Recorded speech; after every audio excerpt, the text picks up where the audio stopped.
Yeah, you've been out and about. Yeah, they're like.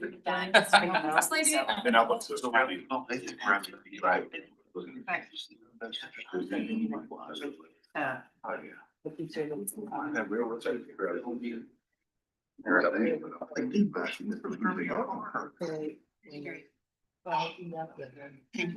You're supposed to ask me that. I made you one. Yes. Do you have the share button? Sure. Got it. Okay, you're right. There's a lot of people online. All right, we'll go ahead and get started. I'd like to call the meeting to order. Hello, I'm Gordon Dixon, Chair of the committee. As we get started, we want to do introductions. And I'll let everyone just kind of introduce themselves and go around the table, then we'll go outside the table and go online. So start to my left, Martha. Hi, everybody. I was gonna say good morning, but I guess we're afternoon, right? Good afternoon, Martha Schickel with Plan RVA. Good afternoon, I'm Kristen Hott, with Plan RVA. Harold Desmar with Newtown County. Bill Walton with Charles City County.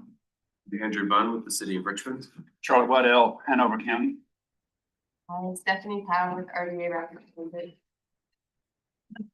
Mark Bittner, Plan RVA. Tony Williams, the Span Center.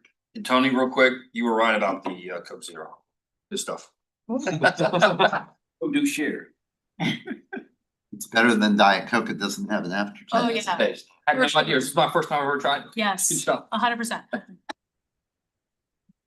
I am Ernest Moore with the Office of Equitable Transit and Mobility, City of Richmond.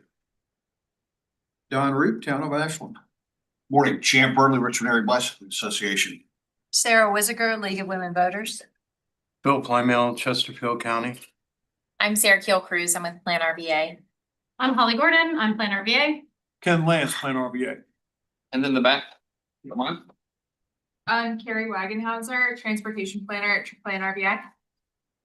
Dorian Allen, Transportation Planner, Plan RVA. And Will Hiller, also a transportation planner at Plan RVA. Can we invite the online people? Very good. Do we want to do the online people? I'll just go ahead and try and read the names, and if you can just say hello and where you're from, if you don't mind. And I'm gonna do the best I can with my progressive lenses here, so forgive me. John Hamilton, thank you for unmuting. John? Yeah, John Hamilton, Richmond. I'm with RABA, Richmond Area Bicycle Association, and Virginia Bicycling Federation. Great. Bob Basham? Hi, Bob Basham, Goochland County. Great. Aaron, looks like you're up next. Hi, Aaron Phelan with Chesterfield CTAC. Great. And James Hutzler? Hey team, James Hutzler with the city of Richmond. Sid? Sid Kumar? Might not be. Okay, all right. If you'll, Kristen? Oh, that's Kristen. Oh, Yeah. okay, got it, sorry. That's okay. Mark Bittner? Yeah. There you go, okay. Gonzalo. Gonzalo, Good afternoon, Gonzalo Ida with Chesterfield County. great. Luisi? Hi, good morning. My name is Kwesi Powell. I'm a volunteer from CCAN, Chesapeake Climate Action Network, just checking in on the meeting. Great, glad you're here. Can we get the volume up a little? We'll let the technology pros work on the volume on that. Did we get everyone there? Okay. As we're doing the introductions, and Sarah Keel just said that she's with Plan RVA, but she's also new with Plan RVA. So Sarah Keel, can you kind of tell us a little more about yourself real quick and go forward? And it is Sarah Keel, 2 words there. So that's her first name. Yeah, I do have a double first name, so it's a Southern thing. I am a Richmond native. I went to Freeman High School and then JMU, and then I came back to Richmond, and I've been working in the nonprofit sector for about a decade until I came to Plan RVA. So I have a background in child advocacy, and I did a lot of trauma and resiliency work, but also event planning, kind of executive stuff. So that's what brought me to Plan RVA. Great, welcome, glad you're here. Thank you. Next item of business is consideration of amendments to the agenda. Does anyone have any amendments? Not seeing, not hearing, so we will move on to the next item, if that's okay. Next item is approval of the September minutes. They should have been in your packet, so I'm looking for a motion to approve the meeting minutes as presented. Do I have a motion? Motion by Andrew, second. Second by Bill. All in favor? Aye. Aye. Okay, approved. Abstain. Abstain? One abstention. Charlie? I was held hostage on a pirate ship, a cruise ship. Understood, not a problem.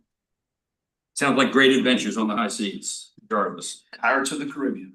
Nice, nice. CTAC Chairman's Report is our next item.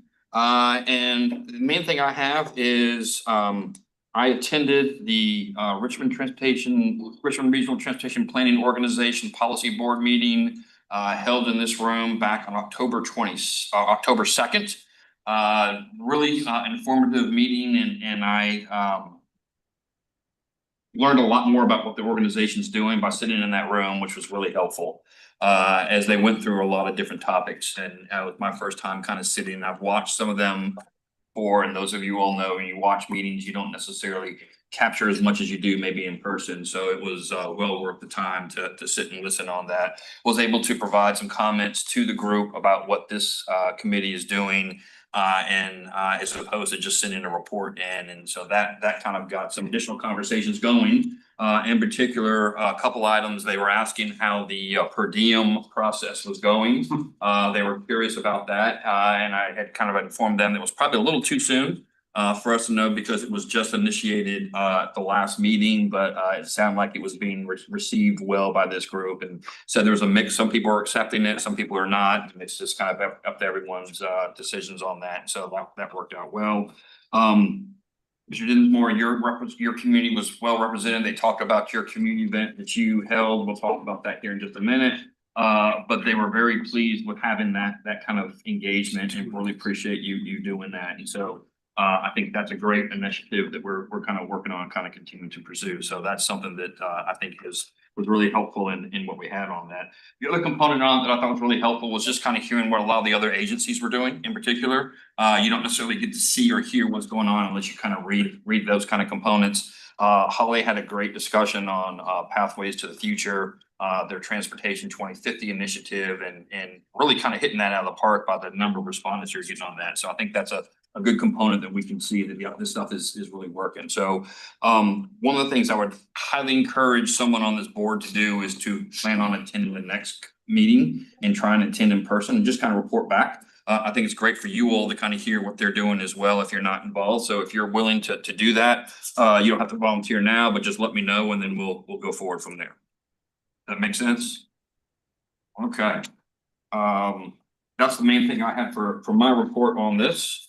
And as we roll into the next thing is open public comment period. Anyone from the public want to make any comments? This is your time to do that. Anyone in the room want to do that? Not hearing anything, that's fine. How about anyone online? Anyone online want to make any public comments?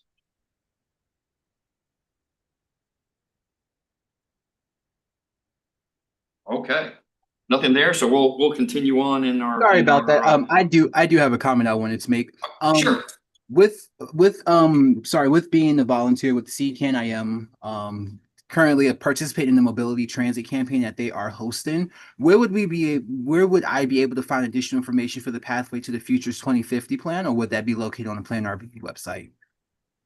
Holly, did you hear that? Well, Yeah, so you could repeat yeah. the question.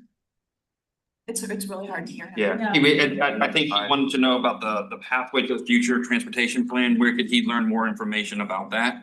Is that on the website, or is it best for him to contact you at some point or someone else on staff? Wait, so you're specifically asking about the transportation piece of it? Yes, ma'am. Okay, so we have an engagement website that is intended to be a little more public facing for the ways the public can follow the progress of the plan and the opportunities for input. And that website is engage.planrva.org. And on it, it has all of our projects and you'll see there's a little square there for transportation 2050. And so that's the long range plan. We have other plans there too, we would love you to look at, but that's the best way to see kind of where we are. If you've got more Okay. specific questions, I think any of us would be happy to respond if you would like a conversation on the phone or an email, but that would be a good place to start. Okay, thank you. Yeah. Thank you very much for that. Any other comments? All right, we'll keep rolling. We'll go to section B, updates, presentations, and committee discussion items.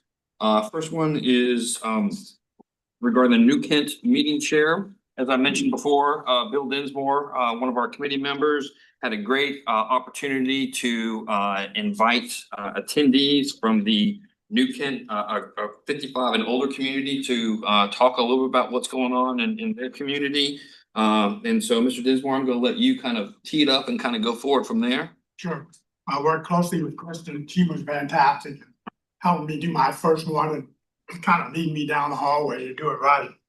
I apologize for my voice. I'm getting over a little bit of a cold, so I don't normally sound like this. So we expected to get about 75 people. We had over 100 come out. And Bill came from Charles City County, next door neighbor, to kind of peek in and watch and see what went on. The meeting was set for 2 hours. It was too long as far as the time frame, because we really weren't sure what the public perception was going to be as far as receiving information. So what I'm going to do is just hit the insights that I came back with after talking with the community as to what they like. About local resources, which this handout, this was actually specific for New Kent County. We put information about the sheriff, how to report transportation issues, VDOT, how to report road repairs. We spent some time about the near miss dashboard so that residents could go on and begin to put data into the dashboard. And so we could have some of that activity. We introduced 211 Virginia as an information source, and we introduced the Span Center to our residents. They did a wonderful presentation about all the senior services that were available for our community. But getting back to transportation, most of the audience wanted an explanation of where the transportation funds came from. So we went over that in terms of what taxes we use, how the money was apportioned. That was a pretty quick overview, and I think most of the people understood that presentation part. The local audience wanted more specific information on what was going on in their backyard. So any transportation projects that were going on in New Kent County, that's where their interest lied for New Kent County. They didn't really have much of an interest in what was going on in Goochland or Henrico or Chesterfield, but you would expect that, I believe, from most anything there. So we didn't share information specifically about local projects, other than that we gave them where they could find that information on Plan RVA's website. So if they were interested in getting into more detail about those projects, we gave them the resource for it. And I think some of the people were satisfied with that. Others were concerned about exit 211. If you've been down I-64 lately, you know that exit 211 has a 2-lane bridge. It's now 1 lane. We've got traffic coming east and west on I-64. And Route 106, which is the main corridor for New Kent, goes across I-64. It's now a 4-way stoplight controlled 1-lane intersection with tractor, trailer, truck, and automobile. And so most of the people wanted information how that project started, how long was it gonna take, and what are you gonna do about people running red lights and, you know, controlling traffic and so on. So we stayed away from that as best we could. We did not bring it up. The other issue we had was getting county officials to back and encourage the communication from Plan RVA. I got the impression that they were really hesitant to have CTAC come in and provide information that they preferred to control themselves. So this is something that we worked hard to negotiate with them prior to the meeting, so that we had the parameters set out for what we could produce and not. And so that was the hurdle that we were not expecting from the local county officials.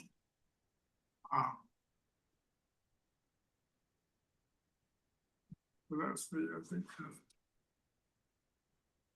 That's pretty much, other than that, it was well received. If we could condense the presentation, we had a good slide presentation. You need to condense it down to like 45 minutes, leave 15 minutes for questions at the end. Probably not distract with other speakers. If we're putting on for Plan RVA and CTAC, we need to focus specifically on the transportation issues. I think some of the other presenters went over the allotment time, and that kind of cut into our time as well. So live and learn, right? Yeah, absolutely. But it was very successful. Good. And I've got to give a lot of credit to Kristen and RVA for that. I couldn't have done it by myself. Sure, question, and I don't expect you to know this, Bill, I'll defer probably to staff. So there's a lot of construction going on down in New Kent right now. I can't recall, and I appreciate if somebody will refresh my memory, when is the 64 project to be complete? And more importantly, with all the change we see coming out of Washington right now, is funding in fact secure to get that completed? Looking at my friends in the back, but 27? Does that sound right? I think that's part A. There's three parts. Three parts. To my knowledge, Right. B and C, Yeah. but I believe part A will be finished in 2027. The part that we know, That's two and a that half. we're experiencing right now. Right. Yeah. Yeah, so 27, there are 3 sections, 27, I thought the whole project's supposed to, all 3 sections should be done, I thought in 2030. Okay. If things go as well, there are a couple issues that go on in some of the components. Just to give you more details, the contractors have to worry about cutting the trees at the right time to ensure that the long-eared bats that are endangered, aren't, harmed, and so they have a certain time period when they can cut trees and when they can't, so that's kind of put into the schedule. For your question, as far as the federal funding, all federal funding at this point is still on, it is fully allocated towards that project. So the federal government shutdown doesn't impact that at this point, so VDOT has the funding for the whole 64 corridor for that component, so. Thanks. Yeah, and they've got contractors lined up for all 3 sections, so they're moving along in that section. Other questions from you all? How is the speed cameras working out on 64? Guess it depends on who you ask. I'd say they work incredibly well. You know, I have another life, and I do lobbying for some groups, and I know some lobbyists who have been dinged not once or twice, but 3 times in that corridor. And I was like, well, sounds like you've got a problem, a personal problem that you need to work with. It's been effective. I think there are some people who are complaining it's almost too effective. And so there may be some legislation in the General Assembly to try and tamp down the localities from the revenue that they are getting. They can get several thousand tickets pretty easily within a week, is what I understand. I've been trying to stay off of 64 myself and use 60, but 60 is getting almost as bad as 64. So I think something's gonna have to be done on 60 also. And slow the fact coming off of 64 gets 60, and I mean they are flying. But if I recall though, on that legislation, the General Assembly was very hesitant to put those anywhere. I think it has to be in a school zone or an active construction site, doesn't it? So I don't think they have the ability to just go in and put it on random roads, because nobody wanted, Big Brother to be there. I think they have to advertise it and actually put it out and have it in motion for a certain amount of time that people can see that the cameras are there, and then implement it after that. I think you're right, Chief. I think it has to be a construction zone or a school zone. Yeah. And you have to apply for it. Yeah. And then you have to do the same thing that Right. Bill just said. You have to provide a 30-day warning period, and then you can go live with it. It's been very successful for New Kent, but they needed it because the sheriff's department and the EMT services were all coming out of Newton, just in resources. So the residents, normal residents that were not on I-64 were being severely impacted by that. So they needed that to be able to up the manpower to handle the constraints, because state police, they're way behind in staffing. So that puts the burden on the counties to do that. So, Kristen, let me ask you, did you have any other takeaways that Bill didn't mention from the session? I just want to say that that event would not have happened had Bill not reached out to Spearhead. It really isn't our strategy to say, we want to come and put on this event in your locality. And we really do need there to be on the ground engagement and spearheading. And I think having it at the Groves community, so it wasn't like everyone from the whole county coming, it was a very targeted community of over 1,500 potential residents. And so I think all the channels of communication, putting it out in the newsletter, having the Groves Community Center available to us. I mean, there were so many boxes that I think set us up for success. And I'll just say we designed the slide deck to be very county specific. So for we talked about TPO, Plan RVA, CBTA, every county representative was shown there with their role, including even when the SPAN Center presented, the county administrator is on the board for SPAN Center. So we were really trying to make very clear connections. And I think it was called Working Together to Communicate Our Transportation and Aging Population Needs. So I think we thought of that as, hey, this is kind of a model for another event like that could happen in any locality, where we would again customize or personalize what we're sharing out, because of course people don't know what they don't know. So it was introductory. Potentially if we were to go back again, if they would invite us again, which would be fantastic, we will have built a little bit of sort of background. So I think it could very well be a model. And again, it wasn't the model for a county-wide. It was like, if you have a community where you could get people to come, we're all about awareness to engagement, to action, to empowerment. Yes, sir. Personal observation. The general public, and I'm basing this on posts I see on social media and various regional national group, for example, thinks that the local jurisdiction is getting all of the revenue from these. It might be worthwhile discussing with higher up food chain in this kind of a speed cameras, who gets the revenue, or traffic enforcement, who gets the revenue, so that the complaints of, oh, they're just out trying to make money,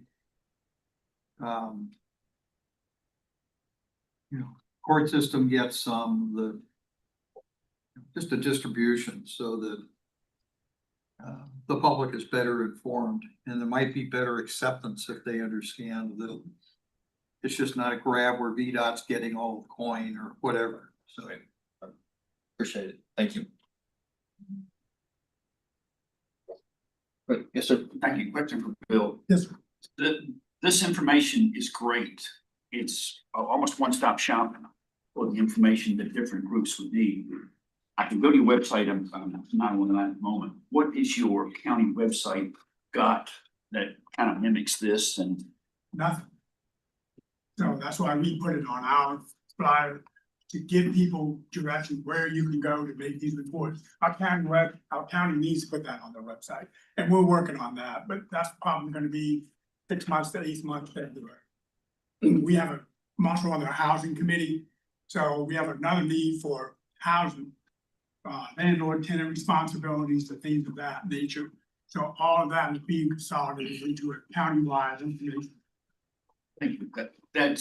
This I find is more important than Facebook. I know of folks that go to Facebook for neighborhood development, but if you can go to one can go to the county website with a problem, or at least see this page. That would probably answer about 75% of the community's question, what to do. I think about transportation. I might try to plagiarize this. You can plagiarize. Great job, thank you. Real quick question, and Chris, let me ask, in that, from that standpoint, I find a lot of people, the lay public has no idea about transportation funding. And how many times have I heard over the years, hey, you're talking about doing this and doing that, and I've got potholes in my roads, what's wrong with you? Well, you can't take money from this pocket and put it in a pothole. Do you do kind of a transportation overview, which to explain how it's a complex system? And it's like, this is how you do brain surgery in 3 easy steps. But I think that's necessary because the public is confused. They get very angry that, you know, because it's all about my backyard. Forget the big picture. Well, you can't use these monies for your backyard. Right.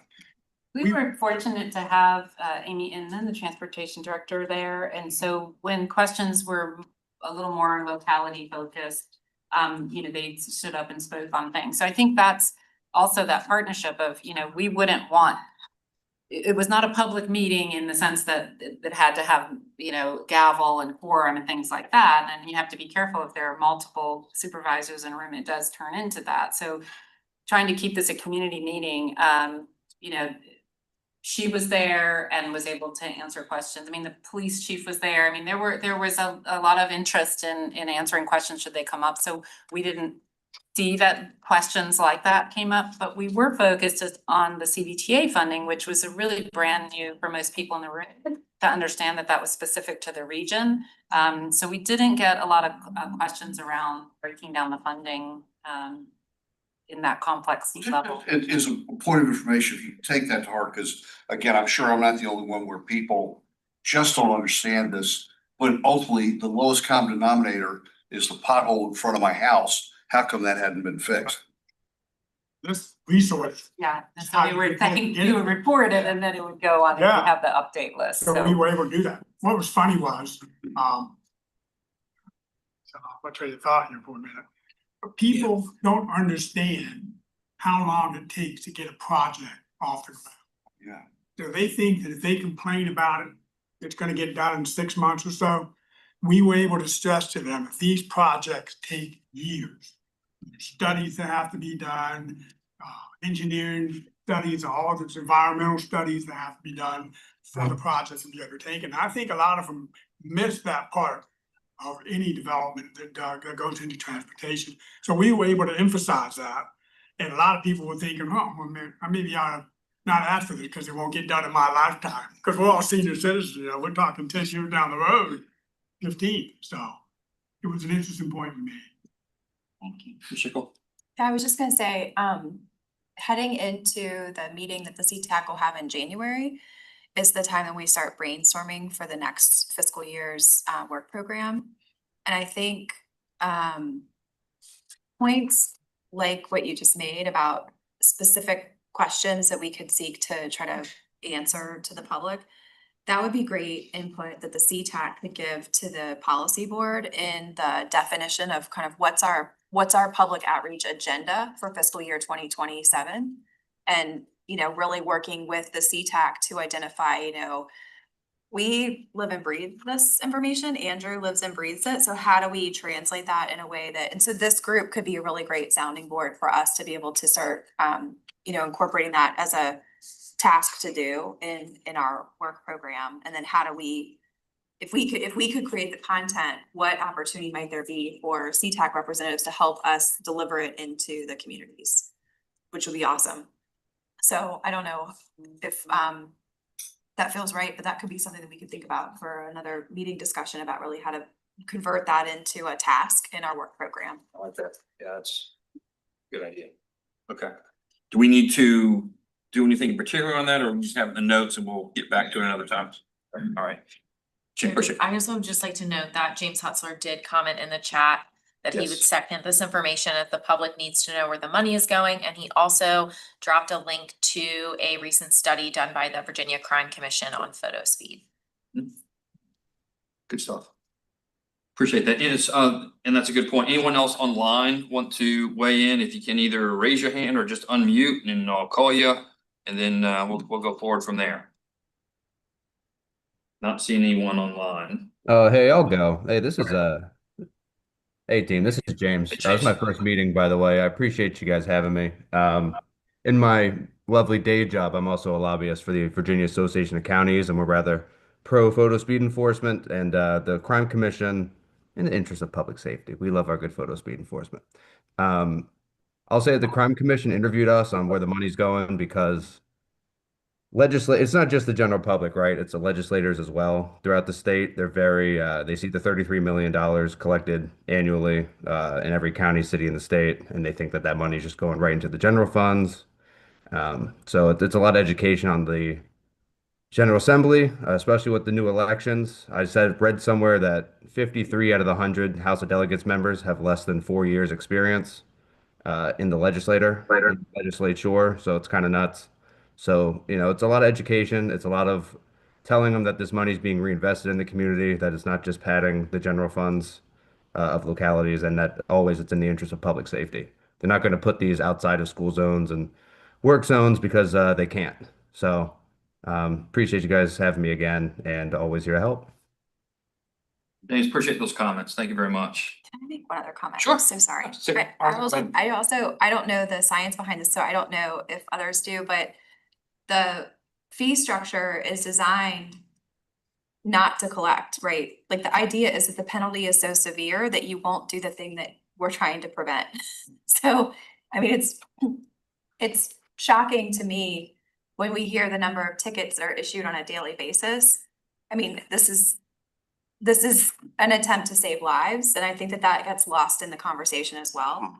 And you all know this, but this agency is very committed this year to doing our part to raise awareness of what we need to do to change the trajectory of the number of fatalities and serious injury due to crashes throughout our community. So that's another part of the story, is that the fee structure is set. I think it's $100 a pop, is set because that was the hope that $100 would be an incentive for people to slow down.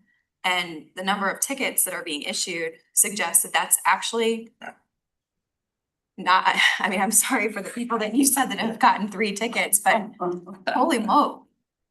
Well, I think the data will point that folks are slowing down.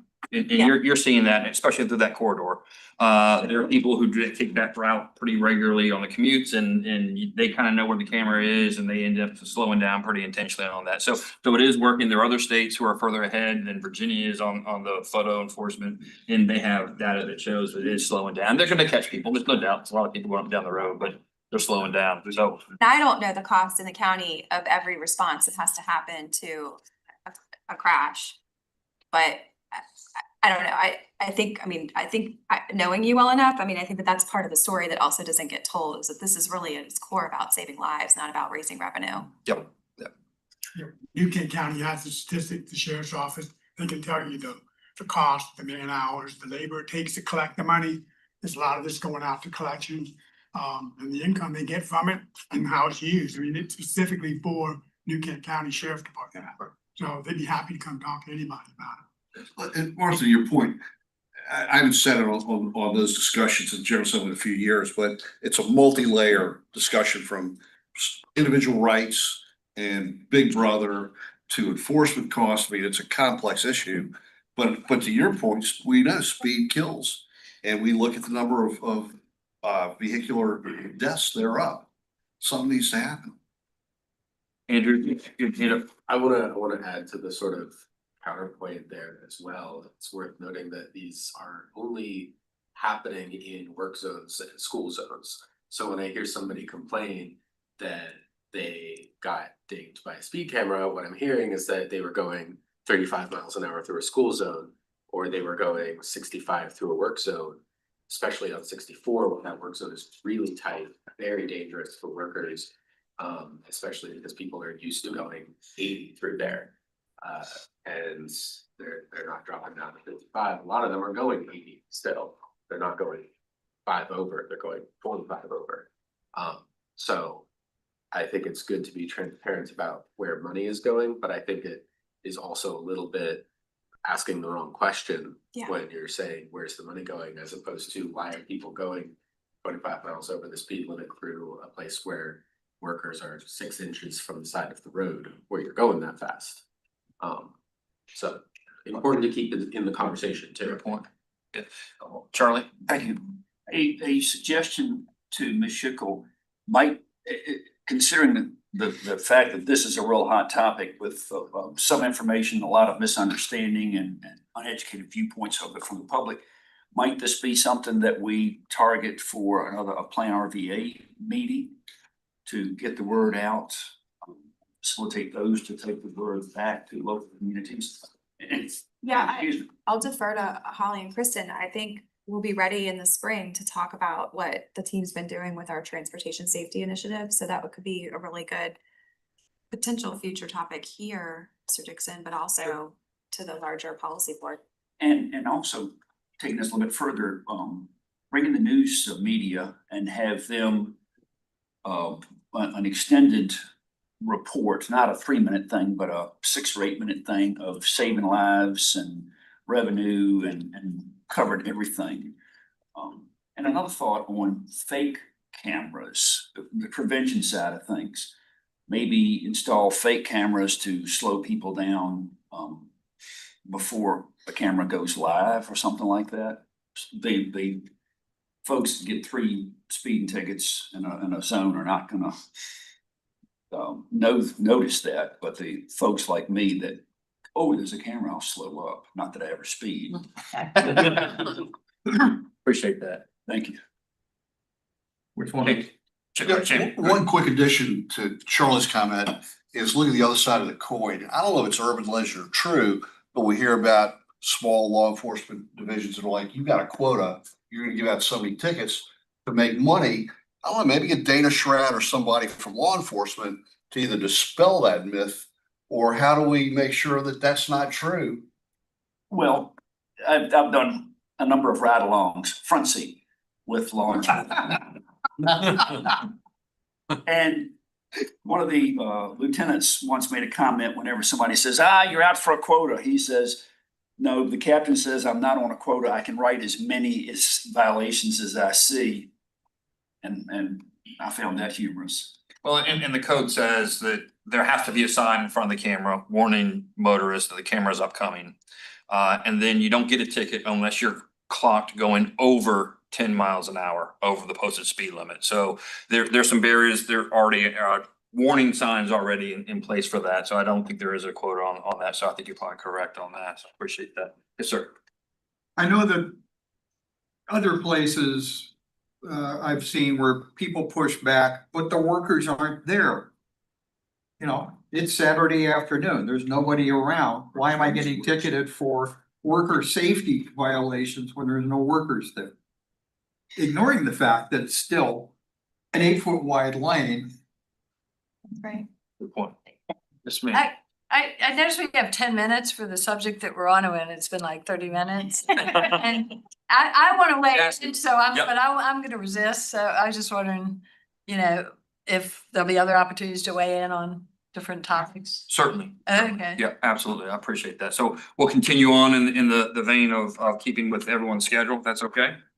All right, but that leads into our next activity, which great robust conversation. Greatly appreciate everyone weighing in and providing their perspective. Holly's going to share about the LRTP engagement update and activity, and we'll kind of go from there. I think it was last year maybe we did something similar to this, Holly, if I think correctly. Where we kind of talked a little bit about this. So yeah, I thought it was a great kind of exercise and brainstorming, kind of partner with some people and get some good ideas. So Holly, I'll let you kind of take it from there. Sure. I'm just sharing my screen here. The online folks can see as well.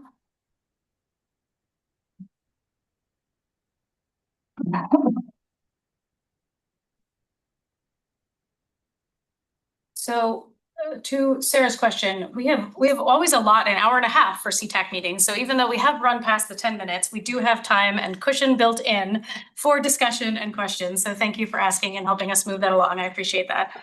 I want to give you an update on where we are with the long range transportation engagement. This is a 2-year plan, and so there are sequences. And so I want to tell you where we are and then give you a chance to work on an activity to figure out how this body can move the objectives forward. So this is just an overview of the engagement plan that we brought to you whenever that was, a year and a half ago. And I know this is pretty small, but what I want to point out to you is where we are, which is the blue section in the middle. So the kind of turquoise color and then the dark blue color. The first step we had was the top, which was visioning and identifying needs. And that's what we did last January through May. And then where we are now is, now that we took all of that input and all the comp plans from the counties and what the localities are interested in, we have developed a universe of projects. And so there are all the projects that are possible that are regional, right? Not potholes in your front yard, but regional influence, that we will be ready to share with the public soon, probably like mid-December, to say, here are all the possible solutions. Now, that's a very long spreadsheet of a lot of possible solutions. So while we are going to share that, that's not very digestible just to share it. So what we're going to do after that is go back out to the communities and ask people to help us prioritize how can we realistically get the goals met that we have for the region and what people care about with the funding available. So from January to March is our next really intensive going out into the community and revisiting those same communities that we said that we wanted to revisit. And I'll show you that in the next section, to say, how can you give us input on how we actually choose the right things? So we're in the middle, and then the last step is essentially the end of next year. The plan has to be approved by October of 2026 for us to have the federal funds necessary to execute on these projects. So while it is a long process, we're smack in the middle of it. I would say maybe like 60% in the middle of it. Yeah. That's the timeline of that. There's a chart here that is mimicked from the Engage site, where when you go to the Engage site, you see the timeline of the projects and you'll see the phase that we're in. So that's also in the room for those people. Sarah Keel, can you make the names go over a little bit? You can make the screen bigger if you minimize the people or move it, like make the screen bigger. So this pink section is the intentional feedback design. So this is where we had said, we're going to identify some target audiences and we're going to come back to them 3 times, right? So we have that list of folks that we would like to follow up with and say, hey, we saw you in January last year. We'd like to see you again in January of next year to come back with step 2. Now, of course, we're going to add things as we go. Things pop up, we meet new people, we have new connections. But this is the goal, this is stage 2 of coming back to revisit with the same folks so they can hear, I gave input, here's how I can keep that input going. This is the timeline in full. So the arrow blue is to show you where we are, which is, there's a little update. It's now December, not November. The universe of projects will be shared. And that'll be a formal public comment. It'll actually be on our website and on the engagement site for people to see. But again, we know that that's not very digestible just like that. So we're going to be taking that information in an activity of some kind back out to the folks in this prioritizing section, which is January to March of next year. So that's the timeline. And what we are going to do here is we're going to take all of your very good brains that are in this room and we're going to do an activity. Some of you were here last year when we practiced that who's in our community exercise, which was who do you personally know and spend time with in your counties, who were in your circles, who do you know, like Bill knows, to bring a community together to have that personal touch. And so what I'd like you to be thinking about as we move into the activity, which I'll give you instructions in a minute, is think about these things that you have. Are there social groups? Is there a bike group that you're a part of? Is there a festival that always happens in your neighborhood? Is there a neighborhood association that is getting some traction where you live? Start getting those things in your brain, because what we're going to spend the next 10 minutes doing is I'd like you to don't go yet, but I'm going to have you turn to a partner and have this conversation. Who do I know? Who am I actually humanly connected to? So not just like we know that there's a neighborhood association, but I don't know anybody on it. What I would love for us to do is to mine your beautiful connections and your neighborhoods and places you care about. Because what we're asking to come out of this is we would love for you to give us one personal warm handoff for a community that we can connect to, that you can help us set up and participate in this January to March timeframe to do engagement, not unlike what Bill and Kristen did for that specific New Kent senior community. And so we're not going to ask you to give us all of that contact information today. We're going to give you until December 5th to give us that name, contact information, all that info. So if you get some good juices flowing in the next 10 minutes, but you can't remember who the person is, you can go check your Rolodex and find out. But we'd love for you to just get the conversation going, because when you all talk to each other, the excitement happens, you remember the things that you know, but our goal is to have one warm handoff from you so that we can make that connection to get a community together in between January and March. So folks who are online, you can't turn to a partner so much. If you have anybody in your room you want to turn to, feel free, but if you can work independently on this, think through these examples, think about who you have, feel free to do some research. If you're online, you have a benefit because you can totally look up all the information you need and be ahead. But there is a resource that Kristen gave us, which is these are the completed engagements that we did for the last January through March. This is also a great place to look to see who's missing. So you can see where we went, what localities we went to. And if your community is not here and you would love for us to go, this is what we're looking for. Questions about what you're gonna do in the next 10 minutes? Good question. For Yeah. thinking about focus on this would be people who might engage specifically around transportation issues and getting perspectives, like community perspectives on transportation problems. Or prioritizing that giant list of projects, we will come with an activity and information. All you have to do is connect us. So they don't have to be people that already care about transportation. In fact, we're trying to get to the people who don't know that they get a say in this. But we will bring the activity with your help. We were happy to co-create it, but we'll bring the activity. Yeah. Quick question, Charlie, and then we gotta go. Flip, one more slide. I want to take some notes, please. Forward? Yes, please. Like who? Thank you. Yeah.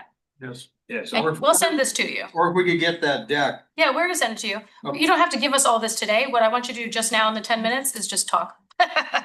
Kristen, you have one thing to say? On the CTAC news, that's also in the chat for those of you online, on the back page where you see, we've been starting to share these at each meeting. So you can sort of just know what's on deck or upcoming and also where we're scheduled to be. So you have the past and you have upcoming. And this is not necessarily all for LRTP, but these are just engagements that we have coming up. Use those two to kind of get a sense. And I would say you can also see at the top where we're looking for, you know, if the minimum viable product from everyone is one place, that's a lot. If we had 54 last fall, you're really, I mean, we need you. You are essential to this effort. I can't say enough how meaningful it is when a representative who says, I'm on CTAC and I can bring, and I'm here to represent you. It's a very powerful combination of someone from Plan RVA and potentially even a planner if you would want a planner to come to something larger. So yeah, thank you so much. We have a goal. We know you can exceed it, but we've made a minimum viable. Yeah. Okay, turn to a partner. 10 minutes starts now. Should we put the playlist? Sure. So.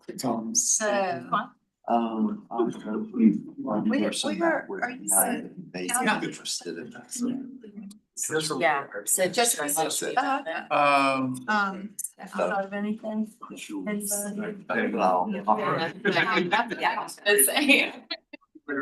Jump in the line. Oh, no. This is being awesome. And what if the root touch?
All right,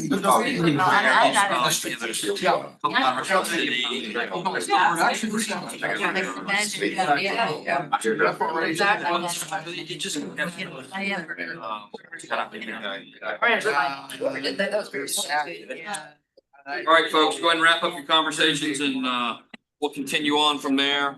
So thank you very much for brainstorming there, and you want the names by December 5th? Yep, or earlier. December 5. Earlier is fine too. Or earlier. And we'll send it to Kristen, so greatly appreciate that, so got some good ideas there, so let's keep rolling. Yep, next topic is the transit program and merit update. Some of you will probably have seen either some news clips or some writings about the fact that the regional transit has a little bit of a funding issue. And so there's some discussions going on in that, so we're gonna be talking about what's going on with the transit program. All right, thank you very much. Give me 1 second to get my screen on there.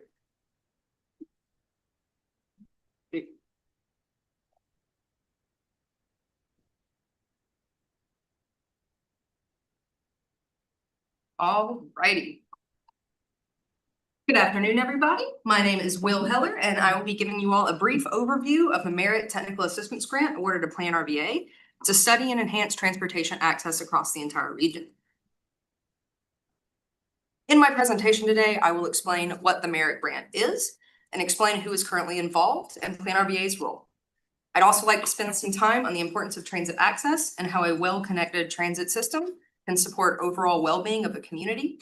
Highlight a few quick examples of peer cities that are having success with zero fare for wider transit access. And then finally, I will conclude by giving a look at the project timelines and our next steps. So first, as most things are in the transportation world, MERIT is an acronym.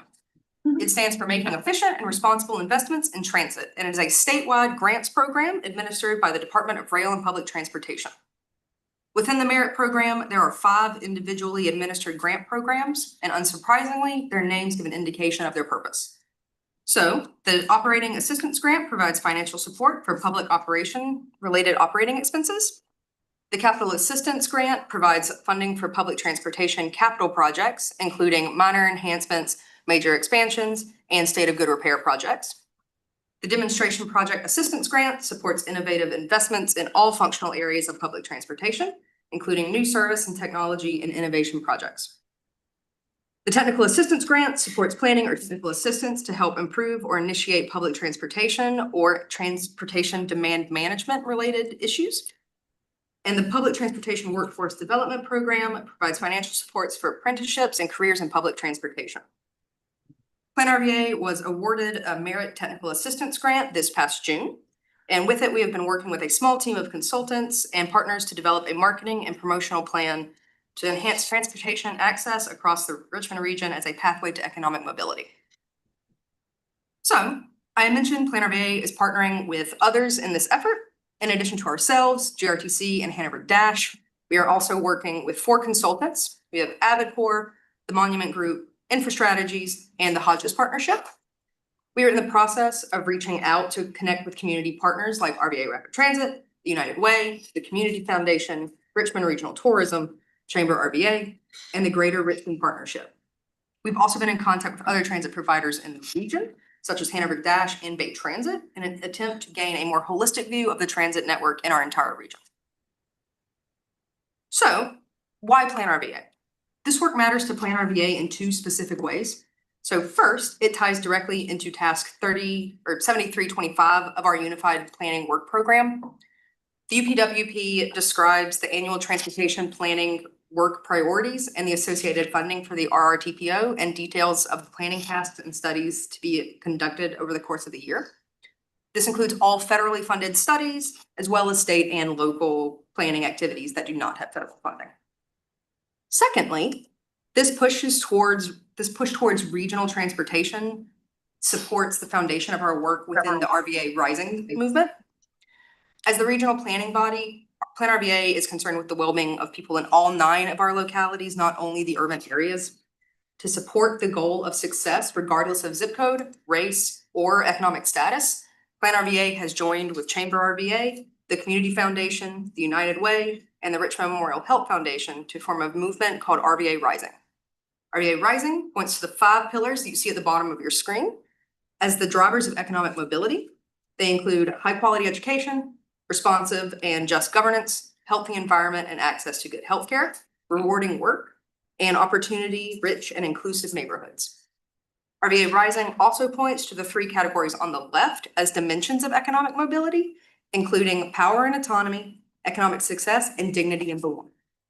These drivers and dimensions of economic mobility are all supported and improved by a broad, well-connected, and affordable transportation system. So I'm going to take a little bit of a step back from our merit project and talk about why transit in general is important. So the Urban Institute has identified access to transportation as one of the key metrics in thinking about conditions under which economic mobility is achievable. And according to the Urban Institute's Upward Mobility Initiative, quote, access to transportation reduces barriers to employment, educational opportunities, healthcare, and childcare, which can lead to economic success, a sense of power and autonomy, and a feeling of belonging, end quote. These findings point to the importance of Plan RVA's work in developing a feasible and sustainable program for zero fare or a low-cost transit system that connects the Richmond region and brings us all closer together. In addition to support for economic mobility, broad transit access can have a positive impact on an individual's health and the environment. Taking away the barrier of cost, zero fare or low fare programs increase financial freedom for those with limited transportation dollars. They also incentivize riders and encourage active transportation to and from the bus stop and help to decrease carbon emissions and congestion, as increased transit use may lead to fewer single occupancy vehicles on the road. So, who are the people taking transit? When we look a little bit more specifically at the Richmond context, GRTC found that about half of all trips are to access education, jobs, or healthcare. 75% of household incomes, of rider household incomes, are under $40,000, and then 45% of rider household incomes are under $25,000. To put that in a little bit of perspective for the rest of the Richmond region, the average median household income for Richmond is a little bit over $62,000. So a majority of GRTC riders are earning less than the median income, and any fare they may pay represents a greater financial burden that they would have, whereas if they were over the median income. So, with all of that in mind, has GRTC's zero fare program made a difference? The answer that we see in their ridership data is yes. When surveyed, 28% of riders said that they did not ride GRTC before zero fare started. And of that 28%, over half said that having zero fare impacted their decision to start riding. The results of an origin and destination survey conducted by GRTC in 2023 found an increase of 15% of riders who were not riding GRTC before zero fare began and who decided to start riding based on that zero fare initiative.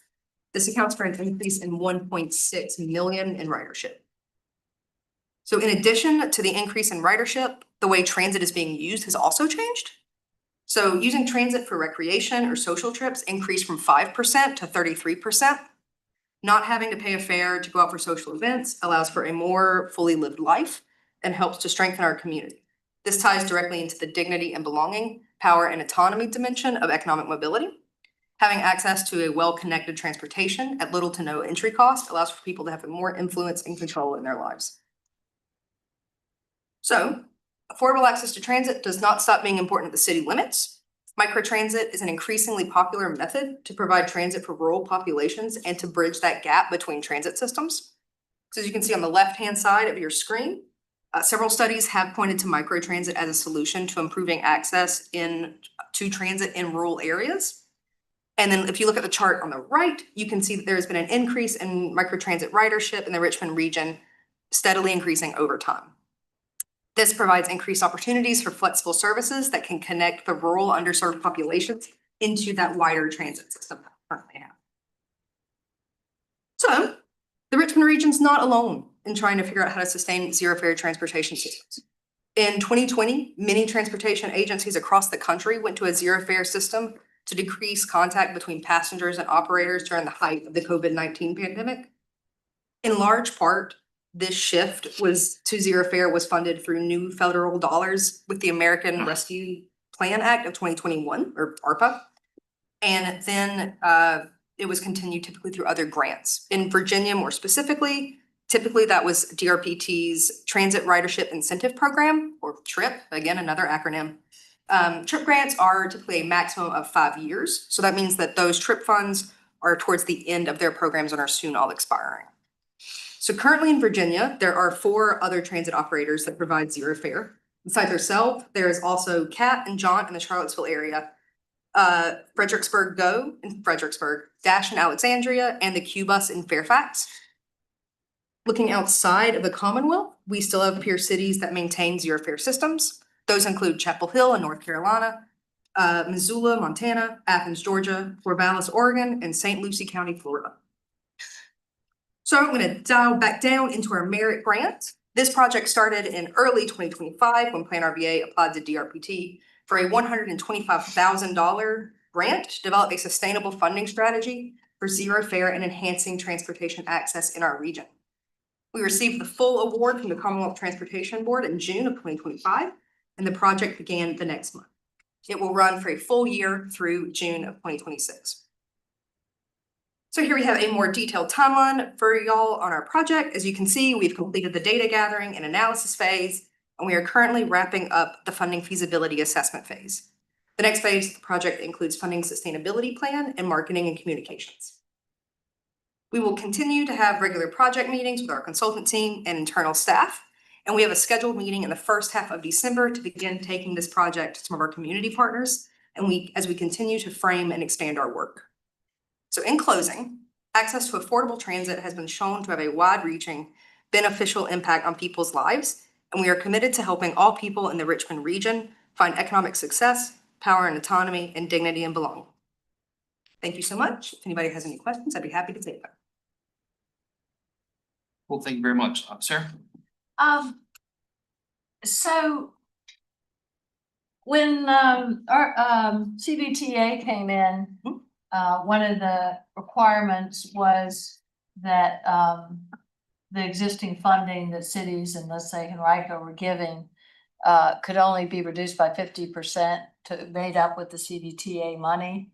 So I just wonder, have you analyzed that difference in prior funding from the city and the county, or maybe counties, and where it stands now?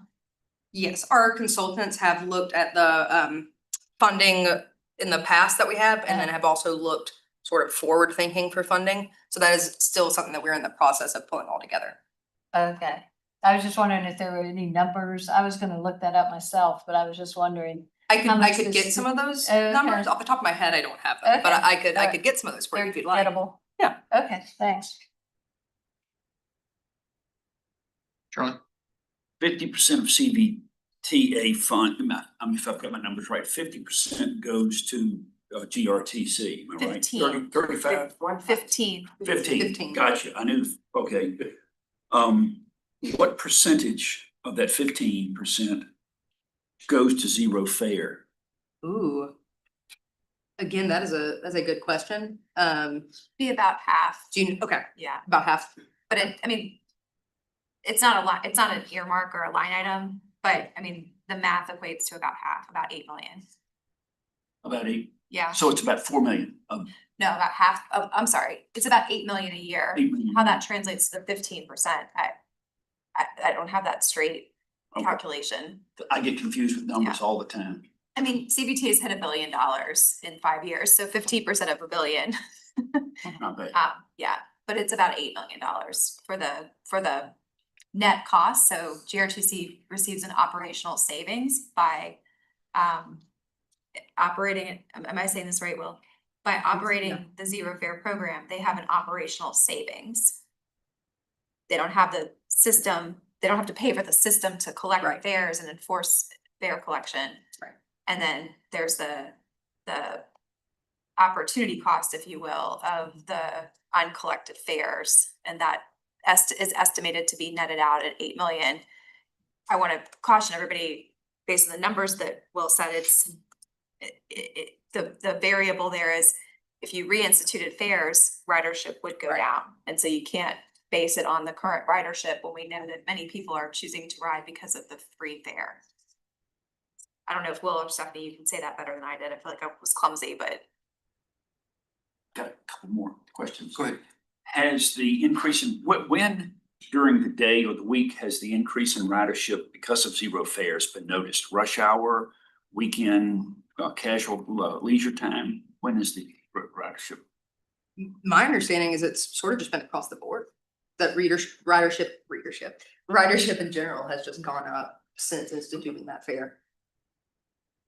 Can you infer a need for more frequent routes and more frequent runs on an established route, and or more need for more routes?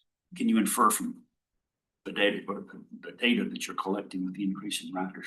I think that would definitely be something that GRTC could do. I mean, anytime you're looking at data showing, okay, well, there are people that are more interested in this area, we're having more connections between here and here. Those are data points that the transit provider can always look at and go, actually, it might make a little bit more sense if we do think about a route change in this way. There's two good examples of that with Sheltering Arms and with the airport. Both of those, yeah, that's a good point, destinations have been actively partnering with GRTC to ensure that the timing of drop off and pickup at those locations meets the need of the work schedule of the people that are relying on transit to get to work. So those are two examples that have gotten shared recently at the policy board meeting. And so I feel confident that GRTC is actively engaging with destinations to understand what adjustments could be made to the schedule or the frequency or the routing to accommodate the places that riders need to go.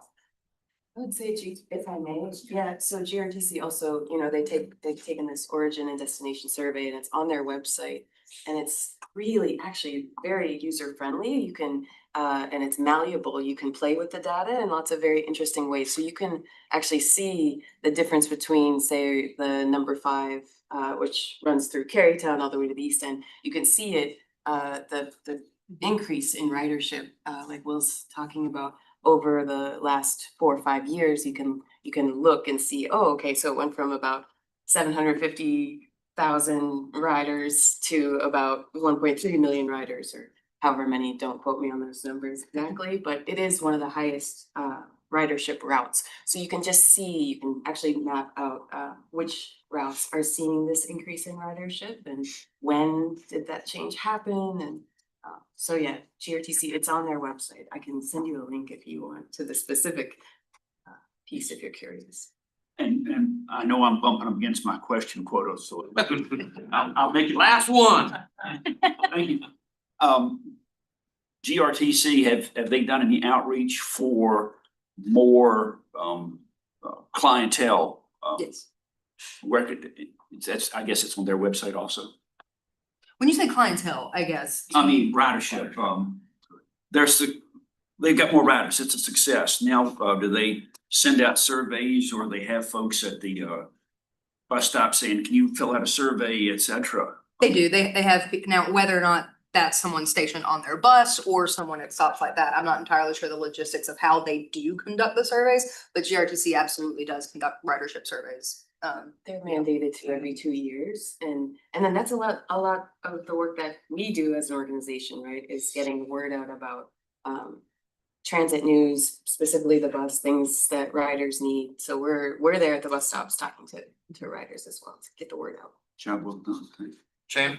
Yeah, well, on one of your slides, just interesting, you noted a number of systems outside the area that have this. Yes. And 4 out of 5 are college towns. Yes. And Stephanie, you might be able to answer this better than anybody, but I know I used to see VCU buses that were VCU branded. University of Richmond has their own bus system. Those systems are expensive to run. And if we could get them, instead of spending 3, 5, 10 million a year running their own bus system, why don't you give us 2 million and we get a route? And I go back to when the Pulse came out, we had discussions about the nursing school at St. Mary's, and we went to Willow Lawn, but we didn't go literally the last mile.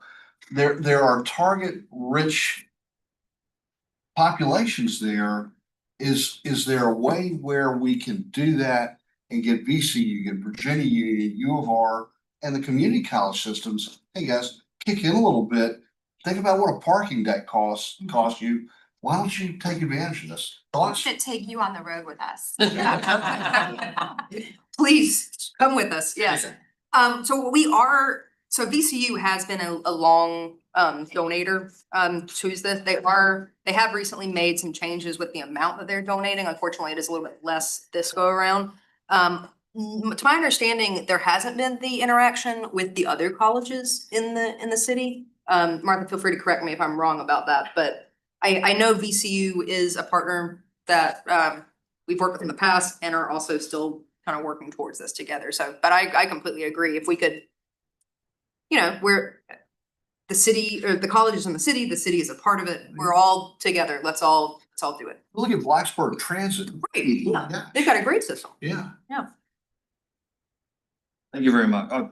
Andrew, Just a super quick clarification, that list of Yes. outside of Virginia was not intended to be comprehensive. No, Okay, that was just some of the ones 50% of that I. welfare free in America is not in Virginia. Yes. Okay, Yeah. just Yeah, no, making no, sure. no, no. Because No, I was that about to be was- really impressed if we have 4 out of 9. Right, in the how country. impressive would that be? Yeah. Right, no, But unfortunately not. But I suspect that we have a higher ratio than other areas, yeah. Seems like it. well, thank you very much. Really informative stuff. Really appreciate that time. Thanks so much.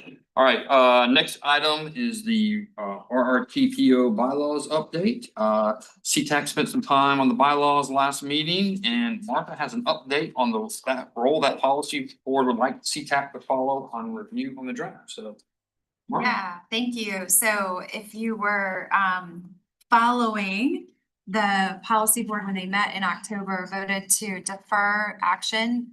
Amendment to the bylaws requires 2 consecutive meetings where the majority of members would vote affirmatively to approve the changes. There was a concern about a section of the proposed amendments, nothing to do with CTAC. It was really frankly around the policy board members from the local governments have the ability to designate an alternate who can attend and vote in their place. And we want to get that right so that we can, number one, from a staff perspective, be able to know when we count noses in the room, who's here and who has the right to vote. But also make sure that it's sort of administratively as easy as possible for the member, locality staff and the alternate to make that communication. So we're working with what that mechanism is so that the bylaws read in a way that everybody feels comfortable with adhering to that. So the instructions from the policy board were to bring the revised draft bylaws amendments proposed back at the February meeting when the policy board reconvenes. And so then presumably if they take their first action in February and then they meet again in March, the bylaws will go into effect following that second consecutive meeting vote. So I just wanted to give you an update on that because we were originally planning the bylaws changes would go into effect, in February, and the timeline's been pushed a bit. I think relative to the conversation that this group had, the opportunity is that you can have additional time to review the section pertaining to the CTAC and just make sure that that charter language in the bylaws, and we're happy to be able to communicate that out as a follow-up. But just make sure that it really does read the way that this body views that. Looking forward a little bit, I think that with the bylaws amendments presumably going into effect, let's say like the beginning of April timeframe, that presents an opportunity for this group to really pick up the conversation about membership. Some of you might be aware or recall from the last meeting's conversation that the policy board wanted to bring parity to the vote allocation for those of you that represent the jurisdiction here on the CTAC.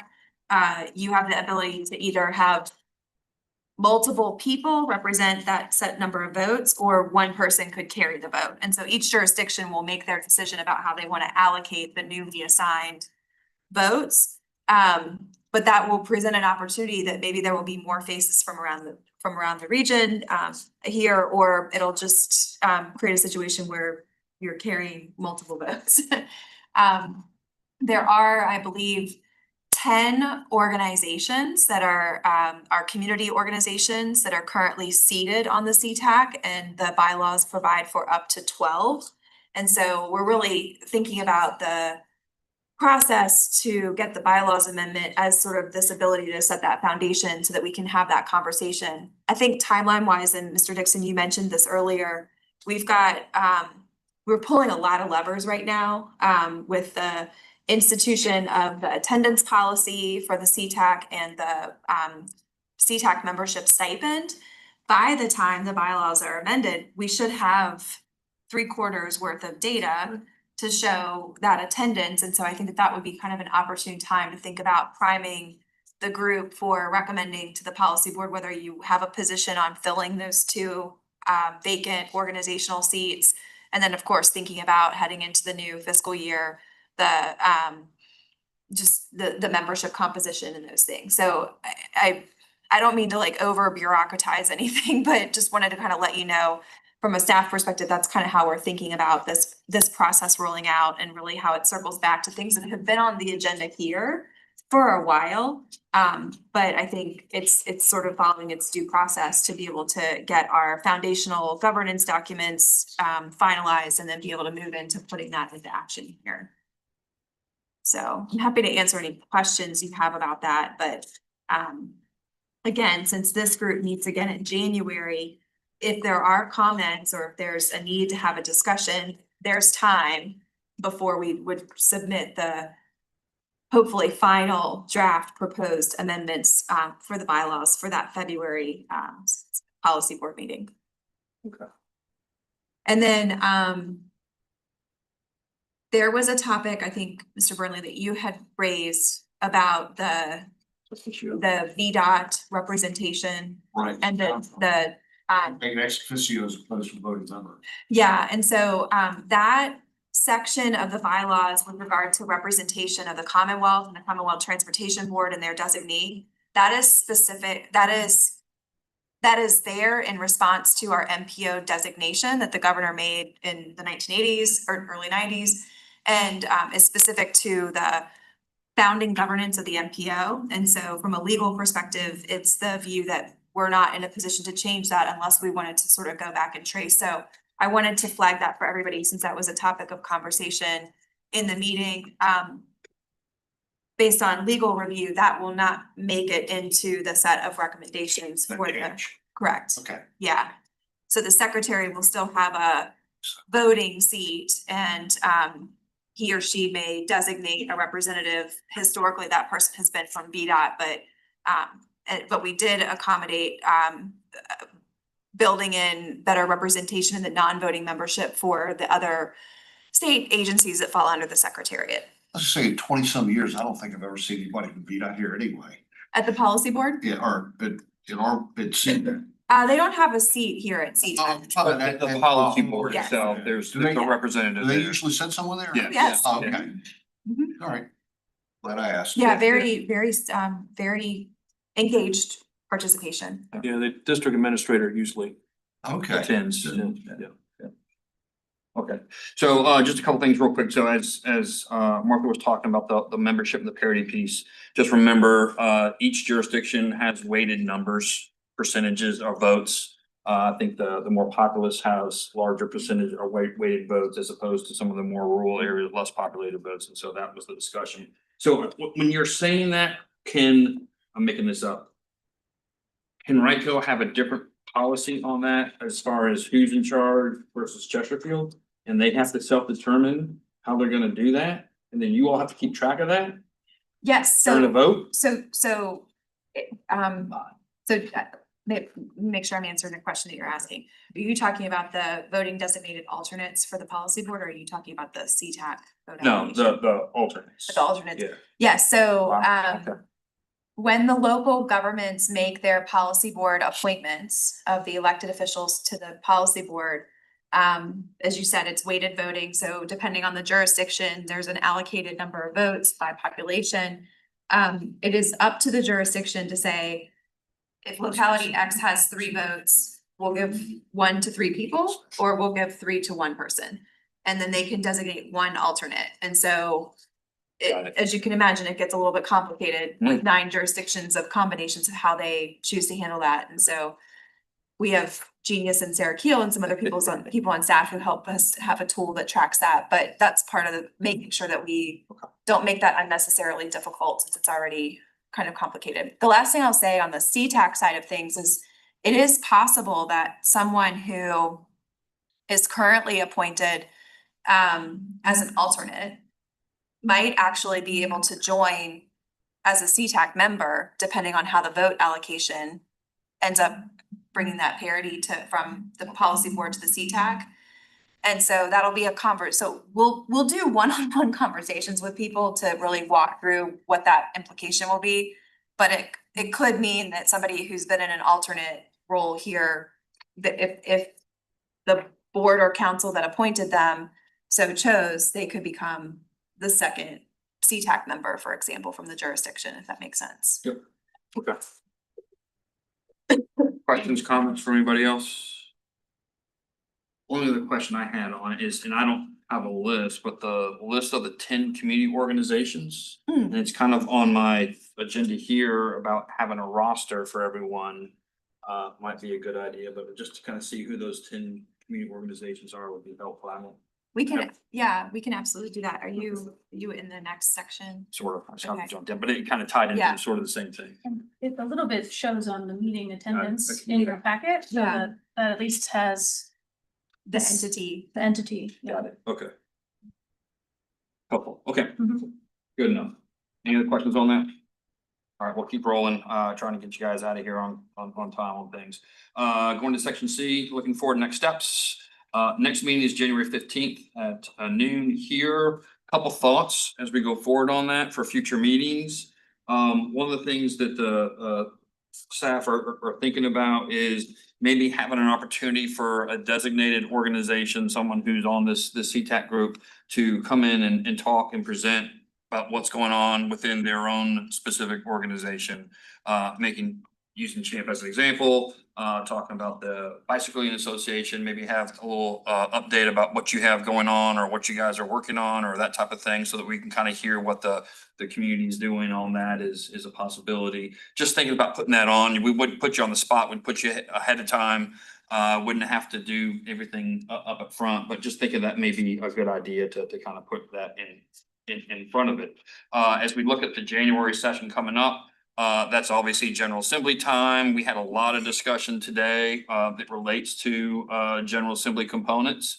James, I'm not gonna force you to do it, but it sounds like you might know a little bit about transportation and what's going on and the localities and so on and so forth. And if that's something that you're following, maybe that may be something that you might be willing to put you on the spot. And I don't know, maybe you're committed to the General Assembly at that time, but just something to kind of think about as an option on that. And if someone else has another idea of going that direction, we can kind of go that direction. So I'll stop and see what you guys think.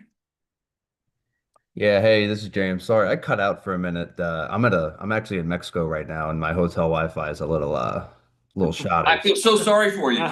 Yeah, tough life. But what is it exactly? I'm happy to do whatever. Yeah, so James, we're thinking our next meeting is January 15th at noon.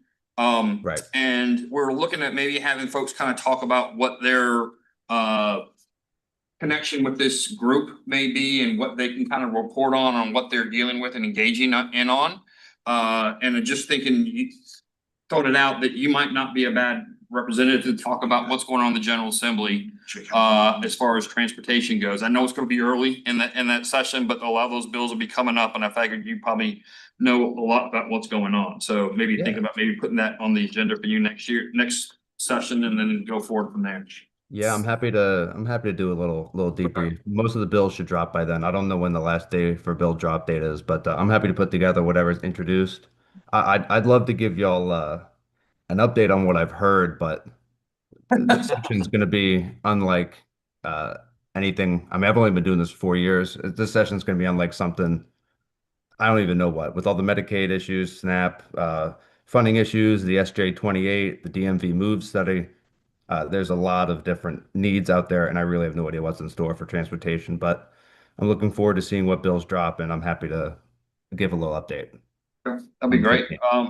Yeah, we can work with staff on that, prior ahead of time, give you sort of a time slot and kind of go forward from there. That'd be great. Makes Beautiful. sense? Okay, great. Appreciate you doing that. And then other folks, if you have an interest in volunteering and kind of presenting about what you have going on in your world, something specific that you're engaged in, we can get you next time. And if anyone wants to volunteer for the following meeting, now you certainly can. You don't have to do it right now. But it's something to kind of think about on that, because it's always good to hear what other groups are doing on that. Okay. Other things, mentioned here about having a roster for all members. If, I know it's in the packet there, but it'd be helpful just to kind of see what we got on that, so that'd be great. And then finally, RSVPing on these components. As you all are aware, great attendance today, greatly appreciate that. In the past, we've had hit or miss on the attendance and whether it's online or in person. And for staff's logistical components, it would be incredibly helpful if they knew that you are coming in person, so that they have a lunch ready for you. The other thing, they want to be mindful about the costs, and they don't want to purchase lunches if you're going to attend online. And not that the food will necessarily go to waste, but that is an additional expense. And so they want to be mindful of that. So what I'd like to ask is that we all notify staff if you are planning on coming in person, just to let them know you're coming in person. That'd be great. Yes.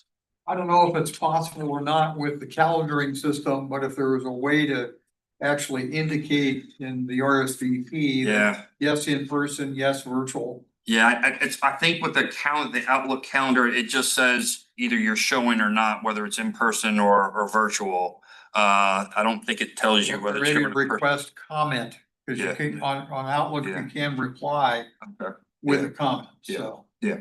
But also if you register for the Zoom meeting, like the earlier you register for that, the more we know ahead of time, Yep. like, oh, okay.